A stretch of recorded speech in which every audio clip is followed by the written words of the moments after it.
The opinions in this podcast are all our own. But the businesses are real chamber members.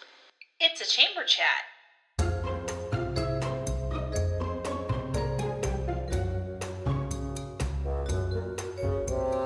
Coming to you from Wahoo, Nebraska.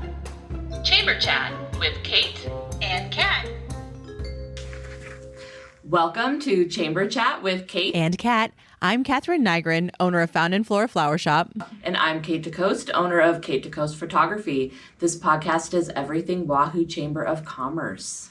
Well, Kate, we have another guest in the studio. We sure do. Yeah, we've got Joe Wynn. He is our street superintendent for the city of Wahoo and the cemetery sexton for the Sunrise Cemetery and Greenwood Cemetery. Yeah, thanks for having me on, guys. Yeah. Appreciate it.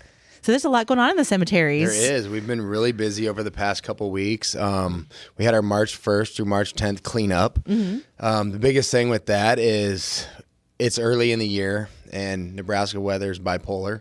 Yes, it is. We don't know if it's going to rain, snow, or if it's going to be 85 degrees. Right. So this year we got pretty lucky. Last year we were in the middle of a blizzard, but this year we were able to get out there and kind of go through our progressions of we start out by picking up all of the winter decorations that are left on graves that the public doesn't pick up.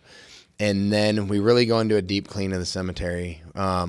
We go through and we mowed. Oh, wow. We blew all of the leaves and stuff away from the headstones. Just a real good early season cleanup. Then we get into kind of the deeper maintenance stuff. We took out 20 tree stumps, grinded out 20 tree stumps. Oh, wow. That's a lot. So that kept us busy. Right now, we're still currently working. We haven't really got off of the cleanup, but we're out there. We're hand aerating with a push aerator the entire cemetery. Oh, geez. So our goal is to get grass growing in spots that grass hasn't been growing in a long time. Okay. So Wow. we graded all the roads out there.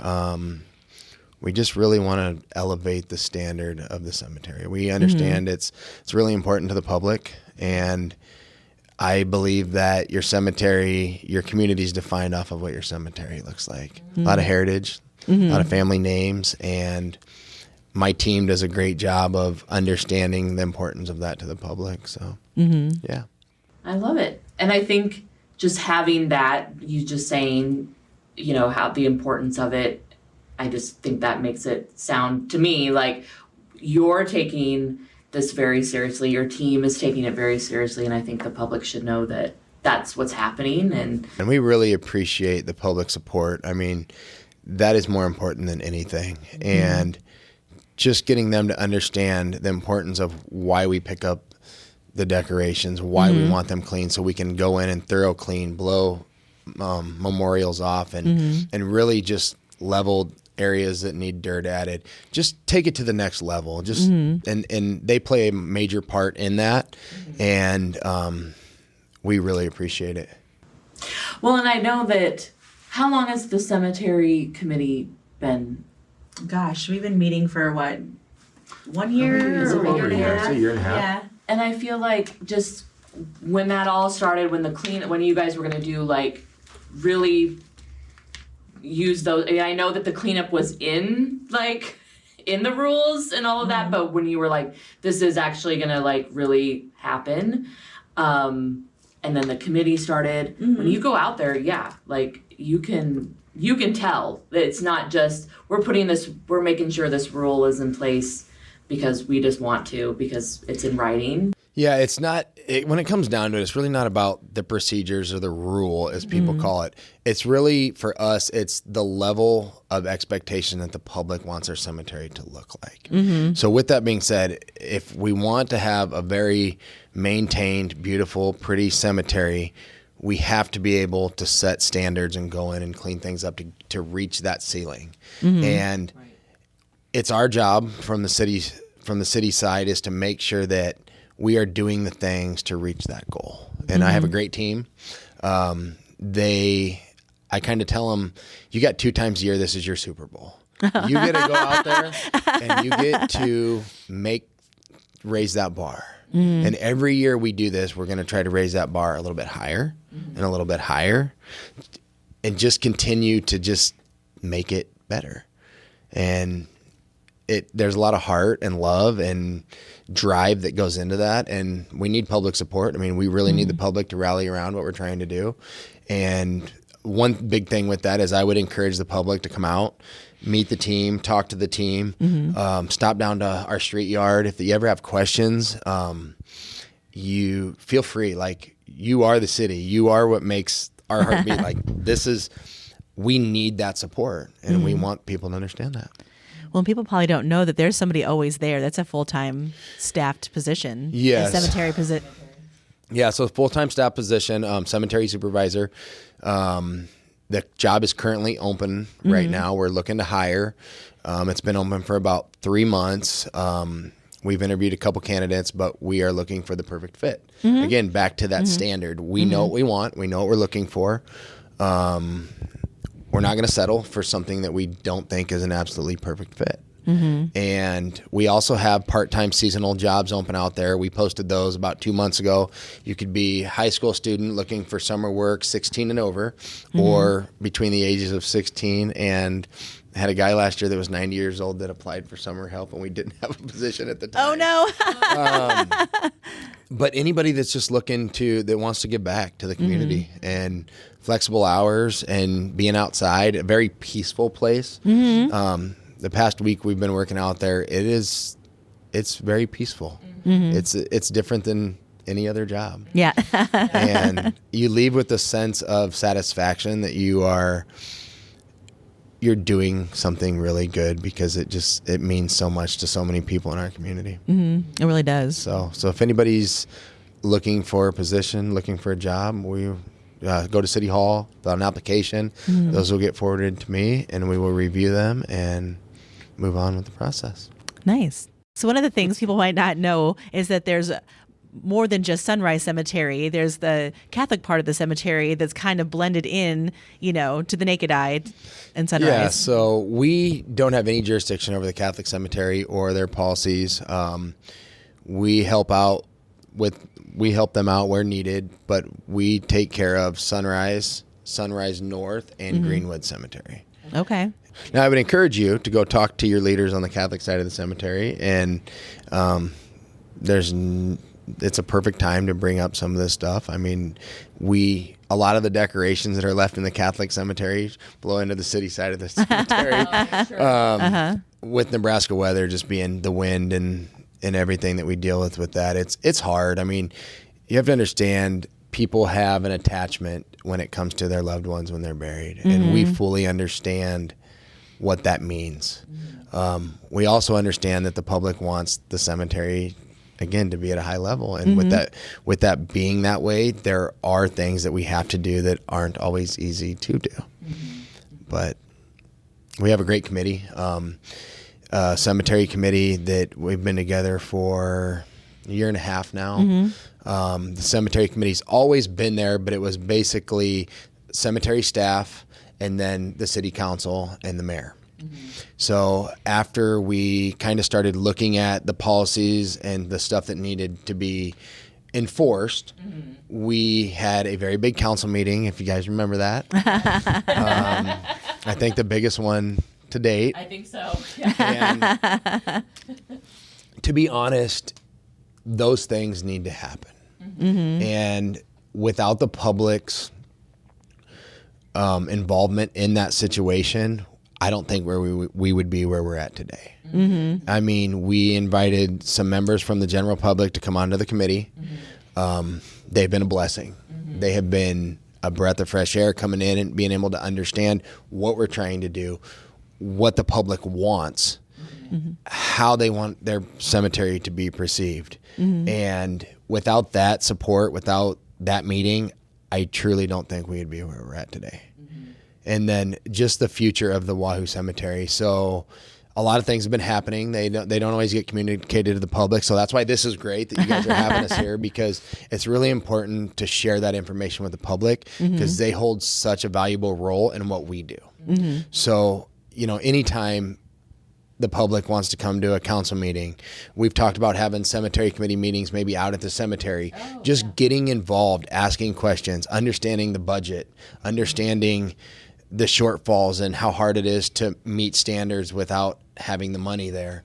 And just opening up different avenues for the public to trust. And that's, I think, the biggest thing for us is that everybody looks at the city and they're like, well, the city this, the city that. Who is the city? We work for the city.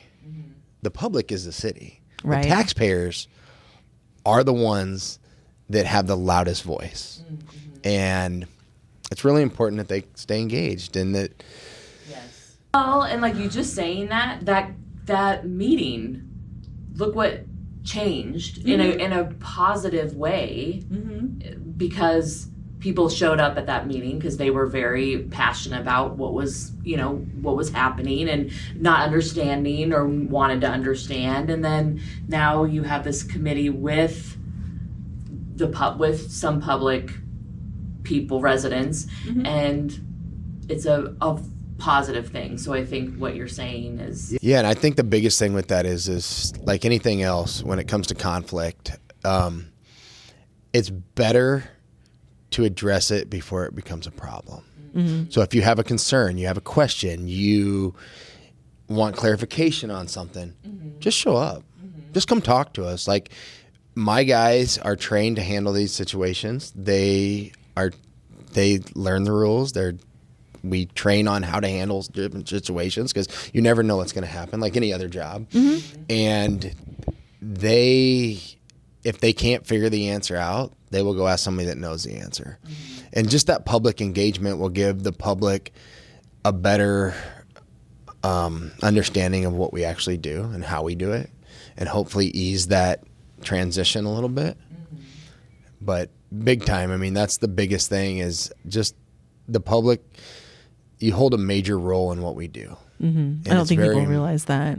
Yeah, it's very important that door is always open, because with that support, we can be the best we can be if we have that support. If we don't have that support, we fail. And so that's where we really want, we want people to come out. We want to see people walking out of the cemeteries. We want to see people knocking on the door, coming out and saying, hey, this looks great, or I have an idea. Can we have a question box out here, or can we, we put the billboards out. We've talked about always having something in those for communication. We want that to be your direct line of communication is that message board when you pull into the cemetery. Now, we don't know what those messages should say, or where we want to go with that. Like, that's part of the committee. That's why the committee's great, because we have people like Kat, Linda Little, people in your community that they play a very important role, and the public can go talk to them and just say, hey, we have a great idea. Let's bounce it off them, because we're open to just making things better. And now a message from one of our chamber champions. Okay, Kat, real question. When it comes to your financial goals, what matters more, the plan or the person helping you get there? Ooh, it's got to be the person. I mean, the plan is great, but if you don't trust who you're working with... Right? Like, I want someone who actually gets my life. Exactly. Like bankers who aren't just bankers, they're your neighbors. The ones who understand what's going on in your world. And care about where you're headed next. That's what you get with Union Bank and Trust. Because there, your money has people. Member FDIC. All 3 cemeteries. We maintain all of your storm sewer system, all of your roads, all of your right-of-ways, and we maintain the very valuable city tree dump. And we spend a lot of time out at the tree dump. That's another big thing that we ask the public support on, is that dump is regulated through the state. Okay. So if anything gets dumped out there besides tree debris, we will get fined and they will shut us down. So it is very important that the public understands, if you see somebody that dumping something that they shouldn't, maybe say something to them. My guys go out there and they clean this stuff up. Somebody threw a whole deck out there last week. A deck? A deck. They unloaded all their lumber with a full deck. Oh, wow. So one skid loader tire or one dump front loader tire is $2,000. So again, the public wants us to be transparent. Where's their tax money go? Well, if we run over a screw, that's $2,000. All of the time that we have to spend out there picking up anything but tree debris is time that your tax money is being spent on, or it could be spent at the cemetery. Right. We could be putting that into the turf and new trees, but instead we can't follow the policies of not dumping trash and stuff like that. When the state comes in, they will shut us down. It's just very important to get that message out to the public that it's not everybody. It just takes one bad apple to ruin it for everybody, and that's what we're trying to prevent. Well, I'm like, did you think because it's wood that it would go there? You know what I mean? Like, where you have to be like, it has to be trees. Yeah. It's not. So technically, you're not even supposed to dump leaves per the state statute. Oh, wow. So we actually take the leaves that people dump and we put them in a separate section, and then we take those leaves and spread them out on the farm field. So when you're cleaning out your garden beds, if there's cups or trash in there, that trash then gets put into the farmer's field. Gotcha. So just getting the public to understand like what we do with that and exactly how we handle it. Right. And what you can put out there. Because I thought leaves could be wood because it's part of a tree. So I was thinking that would be, And so I don't know the exact reasons on why certain things aren't allowed. Leaves, they compost. And so they don't burn well. And then if they do get hot and burned, they float through the air, which cause fires. Yes. It doesn't just stay in one spot. But yeah, I mean, the state is very strict on that. Well, that's good to know. So Yeah, it makes sense. Yeah. And like, so no grass, no anything. so no grass clippings and stuff in the pile. We take the grass clippings in the leaf pile, and then we spread those out on the farm field. Okay. So there's signs out there. There's 2 signs. There's a sign that states dump all your tree debris here, and then there's a sign that says leaves and grass go here. Okay. So you can still bring it out there, just put it in the right pile. I just remember being out there when we had that big storm, and I was like, this is so like great that we have. I mean, we are so lucky that we had it because people were just lined up, going back multiple times with. I mean, I know we did. My dad had a tree that went down, and we cut it up and. It was multiple. It wasn't just one trip that we were out there. Yeah, it's definitely one of our most used resources that we have in the city. It's a great resource because it keeps the town clean. It keeps trees maintained in town, and it is a really big deal. We're actually working on, because it is very important to the public and they want to protect it, we're working on putting up a camera system and a new entry gate. So we haven't decided which route we're going to take, but we've actually got some trail cams up out there that very low cost, but they've, over the years of people illegal dumping, they've paid for themselves. That's good. But again, that's what we need to do to protect that resource, and it's a great resource to have, and the public loves it, and as long as we can keep it maintained, hopefully it stays there for years and years to come. Before we got on camera, we were talking about other big projects, with the streets. You've got a few street projects kind of in the works for summer. Yeah, so street projects wise, one thing my department is really trying to be better at is we want to be proactive rather than reactive. So we are going to be out this summer. Biggest thing we're going to be doing is we want to fix the roads permanently where we can. So a lot of our roads are overlaid asphalt, and what happens is when it gets to the curb and gutter, that's kind of where your mailboxes are at. That area is really thin. So if you're driving down a road, the driving surface looks good, but the curb and gutter is eroded. And that's because of where the water runs. So the water gets underneath the asphalt and it chips it up. Our goal is to start cutting that back and putting hot asphalt in, which lasts a lot longer than the cold patch that we use on our potholes. Okay. And we're going to be out doing more of that in the summer. That's kind of our summer focus goal this summer, is going to be do as much asphalt work as we possibly can. Our streets are in pretty tough shape, but we got to start chipping away at it. And that's kind of our goal, is just we're going to go into sections and we're going to replace asphalt, crack seal it, and then keep moving on to the next section. So yeah, That'll be a good project. Yeah. just stay busy. Yeah. It's a lot going on between keeping the cemetery mode, all the summer months and Yeah, I think the streets biggest fixed. thing that throws a wrench in for us is just the natural Mother Nature disasters that come in when the creek floods or wind damage, the spring winter storms. Those really put us behind. Anytime the flood comes through, the trash, the cleanup, Sure. we can do without those. Like, those are bad news. Mother Nature, if you're listening. But yeah, other than that, I got a great team. Again, if they're out and you see them on your street and they're out there filling potholes, they're doing something, go talk to them. I think that's the biggest thing, and I just really want to hit on that is public engagement is so important in city government. Understand what your teams are doing, what your other departments are doing. Ask questions. Come down, look at the new equipment, look at the old equipment, look at the shortfalls. Get engaged. Understand that you are a taxpayer. That is your investment. And it's just really important to understand the processes and how we do things. And that way, when you're out and you see them doing, you know exactly what they're doing. Hey, that's what those guys are doing. They finally made it to my street. They could be out trimming right-of-way trees. They could be out fixing asphalt. They could be doing concrete work. They could be street sweeping. There's always a plan, and that's one thing that the leadership of my team, we always have a plan. We know where our guys are at all times. We know what they're doing. We know how they're doing it because we discuss it. The public should know the same. I mean, we're always open to share that information. It's just really important. So When you say, so everybody knows, when you say come on down, look at the equipment, where do they go? So if you're looking for the cemetery, there's a little white shop out there at the cemetery. Cemetery supervisor is usually out there. He might be out moving around. Like right now, we don't have one, but there will be somebody out there 90% of the time in the summer. Stop out. If he's not in the little white shop, just look for him around mowing or weeding or cleaning up or doing something.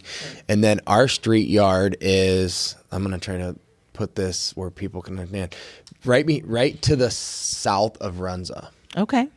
We're the West Service Center. Like that four-way stop. So right behind the car wash. We're just west of the car wash, just south of Runza. But I'd encourage anybody. You want to come down, you want to chat, you want to look at, our resources, how we fix the roads, what we put down for materials. There's so many things we could talk about. And my team loves that. They love the engagement with the public. It just shows signs of support. And I think at times in city government, you feel like you don't always have that support. And it's not it's not the case. It's just what you read on, your social media and stuff. So we encourage people, the positive people, to be positive leaders in your community and come down and have a conversation and chat and build relationships. I mean, that's the biggest thing. When you know your team from a public standpoint, especially in a small community like Wahoo, Right. you should know everybody that's out there working. And I have a fairly new team. My goal was to try to bring some youth in. Okay. One big thing when I was meeting with the street superintendents for the state is that the youth they're not coming into these jobs anymore. And it's really, really important that we somehow open that door back up because we have to be able to train them on how to do these manual labor, physical jobs. If we don't, our infrastructure is going to fail. Right. And so we hired a kid from Wahoo Public last year, 18 years old. He was 17 when he started. Oh, wow. He's been wonderful. Great. Shows up every day on time. He's a great kid, great worker. I have he's a young man, I should say. We have another one that's an employee that's 25 years old.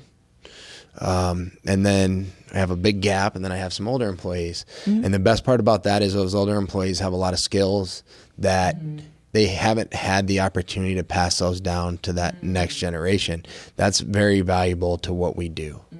And that's one thing that we work on every day is, again, how to do the job, and then all of the leadership building stuff on how to talk to the public, how to handle situations, how to be good leaders, how to lead a crew, understanding the communication to the public, just the importance of everything that we do. It's really multidimensional. So It's a lot of puzzle pieces. yeah. Yes.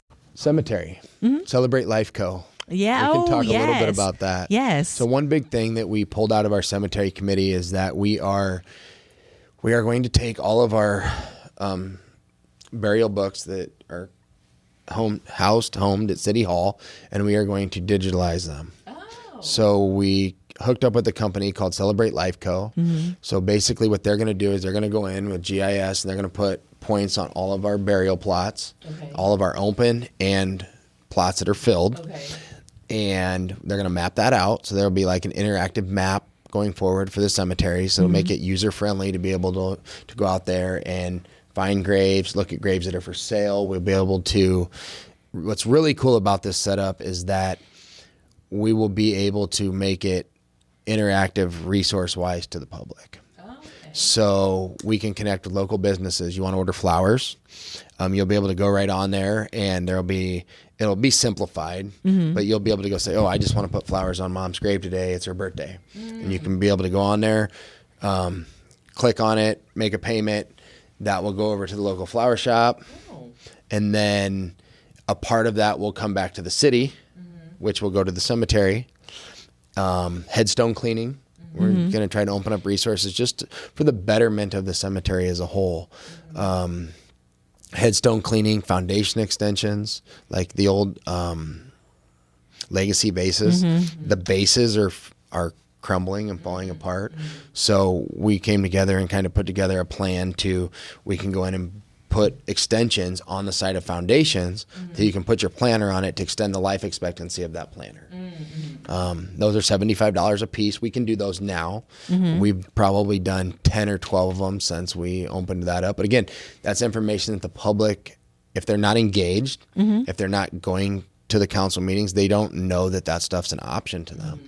And that's the biggest thing what we want. There's going to be a lot of stuff that's going to pop up that will help the public and my department, the cemetery as a whole, because we're working together to try to raise that level of love out of the cemetery. So Well, what I love too about the digital and doing all of that, so if you have, loved ones that are buried here, but you live out of state or something like that, then it's an easy way to just be like, oh, I want to put flowers on mom's grave for her birthday, or do the extension, or all of that, just to know in one kind of. So another thing out there that we're really looking at is our trees are getting old. The cemetery, it has to be upkept. So we're going to look at trees. I think we're going to try to go through and map out 15 or 20 spots where we want to put trees and have a donation on there where somebody could buy a tree in memory of a loved one and we can plant more trees. The city of Kearney does a really cool thing. So they have a foundation that raises money strictly for, you kind of hit on this earlier, older headstones that might not have family left, that they go in. I think they have on average like $40,000 in this foundation pot, as you call it. And they basically go in and every year they will take that money, some of it, and they will replace foundations on headstones that might not have loved ones around anymore. Because those headstones aren't going anywhere. So if you go to some of our older cemeteries around the area in Saunders County, you'll notice that the headstones have fallen over and they're just laying on the ground. Nobody's maintaining those because there might not be any loved ones left. Sure. And so Kearney, when they go in, they just pick and choose, and then pick them up, clean them, put a new foundation underneath, and set them, and they're there for another 100 years. And so certain things like that, I think this committee it will just bring to the community is, it's a good thing because it reflects on our shortfalls. You drive in, and the first thing you see is this alligator road. It's old, it's outdated, it needs replaced. But with that comes a high dollar price tag. I mean, that's what the committee is going to work on. We're going to put these numbers together. We're going to bounce it off each other. And then that's where we either look at our budget and say, hey, we can make this work, or we need some help. We need to reach out to the public. We might have to raise some funds to be able to pay for this. Do we want sprinklers? Do we want trees? I think that is the beauty of having a committee is that, believe it or not, some people are against trees. Some people are against sprinklers. Some people are against spraying of weeds. This is the reality of, if you come out and talk to the cemetery staff, they're going to tell you, yeah, this person over here, they like the weeds. They don't want you to spray the weeds. They don't want the chemical sprayed on the grass. So again, it goes both ways, but that's the educating to the public saying, hey, listen, this is what we're doing. we are listening to you. There's no right or wrong, but go talk to your committee, go talk to your leaders, go talk to the city council, go talk to the mayor, engage with them, and just before it becomes a frustration and you're upset, have that conversation so we can discuss it, because everything that comes against our table in the committee gets discussed. And we try to look at every avenue, every angle. We just want to be better. And that's the biggest thing. Well, I love it. And I love when will the digital thing be happening? It's in the early stages. So right now, basically what's going to happen is we're going to review all of the books, because a lot of that information is really old. We're going to make sure that all the books are in line, because the digital is only going to be as good as the books are. So we want to kind of go through, and we're going to go through section by section and look for any gaps. Look for any areas that might not make sense, and just get everything, make sure that it is exactly how we think it should be before we enter it. So I'm going to say 6 months to a year, maybe. Sure. That's a lot. That's a lot of. And then I think It's a lot of data. Yeah. a lot of data. Yeah. And then I think it'll progress into really big things for the city of Wahoo. It'll support our local businesses. It'll give the taxpayers options and to make things better for their loved ones, like headstone cleaning. There's all kinds of stuff that we could do with it. We've talked about bases, so I think we've talked about possibly how do we bring, like, the legacy bases have always been a big thing in Wahoo, and that's got brought up multiple times. Was, well, we don't make them anymore. So when we used to make them, the city would pour the foundations and they would mix their own concrete. Well, we don't mix our own concrete anymore. It's just not financially worth doing. So we buy our concrete from Wahoo Concrete, and we don't really have a lot of extra because we can order, and those things take like 3 days. You pour it, you set the mold, then you have to take them apart, then you have to put them back together. Then, you know, it's just a process. And when you actually break down the time that goes into making one of those from a taxpayer standpoint and what you're paying an employee, and then you turn around and sell them for $50, that's what they were selling them for, you're losing money. And so we're looking at third-party options on how we want to proceed with those, because, again, the public has stated those are important. They bring back a lot of memories from the Wahoo greenhouse. Wahoo greenhouse, yep. And They have the grapes on them. yeah.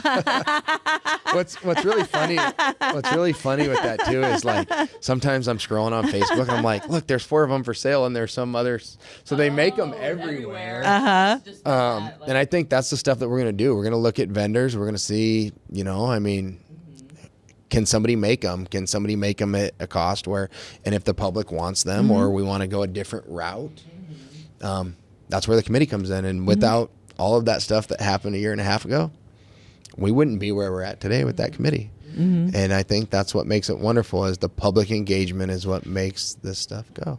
I think we just have to stay communicating, and just you can have to just continue to try to get better. No matter what, there's the ceiling's as high as you want to take it, and that's the beautiful thing about, that's what attracted me to Wahoo when I took this job, was just that we do have a really nice community. There's a lot of striving businesses and a lot of people that are engaged, and it's only going to go as high as we take it. And so, like I said, from our standpoint, get engaged, come out, come talk to us. If you have questions, we have answers. If we don't have an answer, we'll find it out.